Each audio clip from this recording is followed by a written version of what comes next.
Nous avons tous assisté au vote de recevabilité de la proposition de loi portant révision de la Constitution. Et nous avons constaté que cette proposition a été rejetée, soit 11 pour, 35 contre. Ce qui d'abord frappe l'attention, ce sont les 7 députés de la mouvance qui se sont ajoutés aux 28 de l'opposition pour rejeter cette loi. Je crois qu'aujourd'hui, tout est clair, mais je dis que cette loi devrait être rejetée parce que pour moi, ce n'est pas seulement la réorganisation des élections qui pose problème. Il y a d'autres articles dans la Constitution qui posent problème. Et j'ai toujours dit qu'il faut associer tous les partis. Il n'y a pas que 3 partis dans le pays. Nous avons une quinzaine de partis. Nous avons des sachants. Nous avons des libres penseurs qui peuvent se prononcer sur la révision de la Constitution. Donc, il faut une large concertation. Il faut permettre à tous les sachants, à tous les partis politiques reconnus par l'État béninois de se prononcer.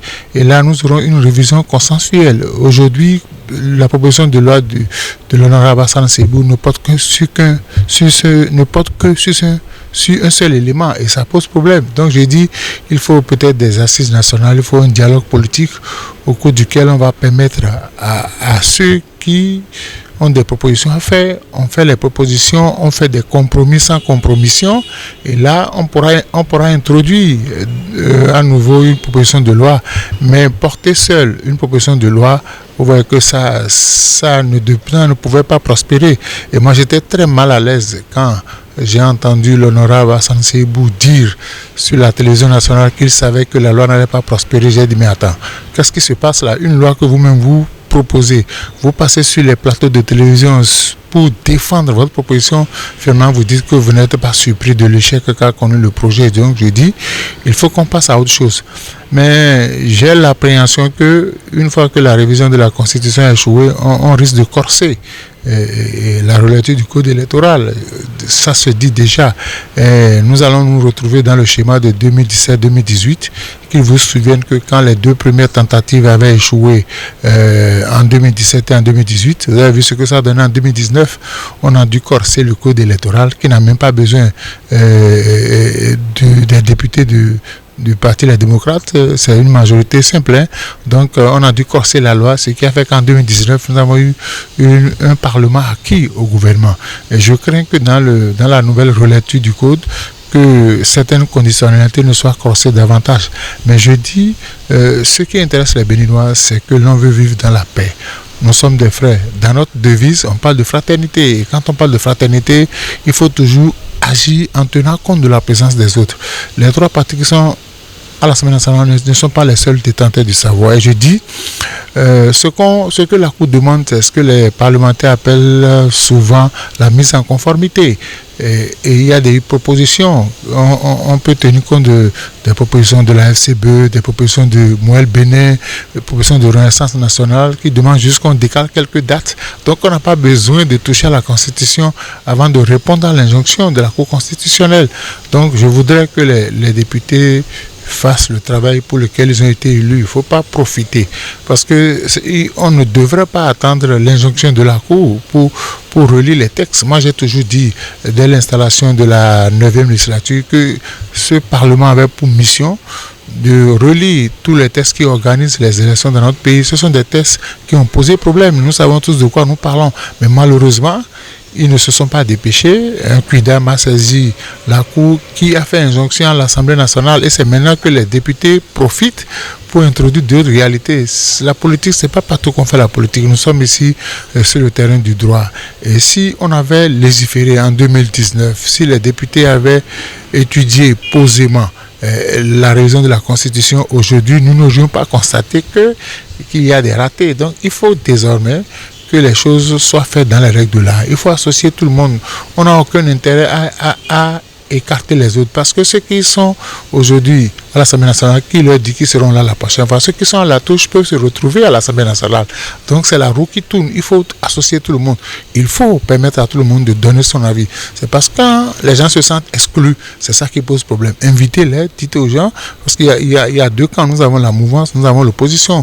De chaque côté, il y a des partis. Il faut que les gens se regroupent en mouvancier qu'on sorte quand même un texte accepté de tous au niveau de la mouvance, qu'on fasse la même chose, mais qu'on ne profite pas de l'injonction de la Cour constitutionnelle. J'ai entendu dire qu'il faut supprimer le quitus fiscal. Je suis en train d'apprendre qu'on va augmenter le nombre d'élus par rapport au parrainage. Ce sont des réalités. Il ne faut pas corser les conditions. Nous sommes des Béninois, nous resterons Béninois. Et l'élection, pour moi, c'est un jeu. Où des frères d'un même père peuvent avoir des points de vue divergents, mais cela ne veut pas dire qu'ils sont ennemis. Donc il faudrait qu'on pense à cela. Il ne faut pas que les hommes politiques nous mêlent à leurs histoires. Aujourd'hui, ce qui intéresse les Béninois, c'est le mieux-être. Arriver à s'assurer 2 repas par jour, arriver à envoyer les enfants à l'école, arriver à se soigner. Les marchés, les bonnes dames attendent de récupérer leur place dans les marchés. On a voulu désengorger les salles de classe.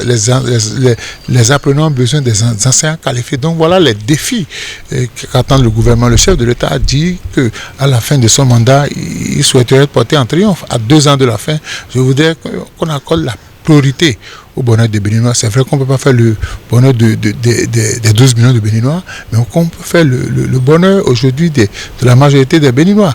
Regardez ce qui se passait dernier temps, cette affaire de casque.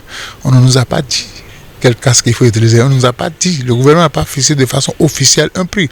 Il y a la spéculation. Vous achetez un casque vendredi, le même casque, on vous le vend peut-être au double du prix, et puis chacun y va de ses intérêts. Je dis, il y a des réalités qui intéressent les Béninois.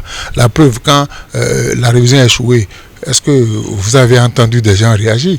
Même à l'Assemblée nationale, dès que la députée a entonné qu'on appelle l'hymne national, des gens ont eu du mal à se lever pour chanter. Donc, il y a que les gens sont intéressés par autre chose.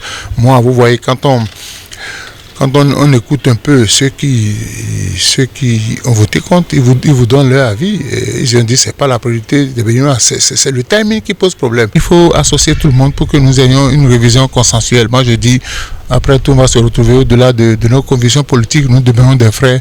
On se voit un peu partout. Donc, je demande aux Béninois d'avoir la tête posée sur les épaules. Je ne voudrais pas que ce qui arrive ailleurs nous arrive. Il faut qu'on sache qu'un pouvoir peut passer, un autre va arriver. Celui qui est aujourd'hui de la mouvance, il va devenir de l'opposition. Donc il faut associer tout le monde. C'est la concertation. Il faut faire les concertations, il faut écouter tout le monde. Non, le Niger a dit qu'il va tirer un peu les oreilles au Bénin, parce que le Bénin ne devait pas appliquer les yeux fermés les décisions de la CEDEAO. C'est vrai que le Bénin et le Niger, ce sont des peuples frères. Donc aujourd'hui, le Niger n'a pas accepté que l'on soit passé par le Bénin pour le sanctionner. C'est vrai que je demanderais à l'État nigérien de faire attention. Ce n'est pas le Bénin seul qui paie, le Niger aussi paie. Donc il faut savoir donc garder. Il ne faut pas penser seulement au chef, il faut penser à la population. Aujourd'hui, nous avons des kilomètres de frontières en commun, nous faisons des affaires ensemble et les commerçants se plaignent. Le détour que le Togo leur propose leur revient plus cher. C'est pourquoi le Togo s'est précipité de leur proposer d'autres avantages. Donc je voudrais que le Niger, je suis heureux que la douane nigérienne soit actuellement au pays pour séjourner pendant une semaine pour voir les réalités. Nous perdons, le Bénin paie, le Niger aussi paie. Et le Niger doit savoir que dans la CEDEAO, c'est vrai qu'il y a des erreurs, mais qu'il faudrait qu'il propose des solutions pour améliorer le fonctionnement de la CEDEAO.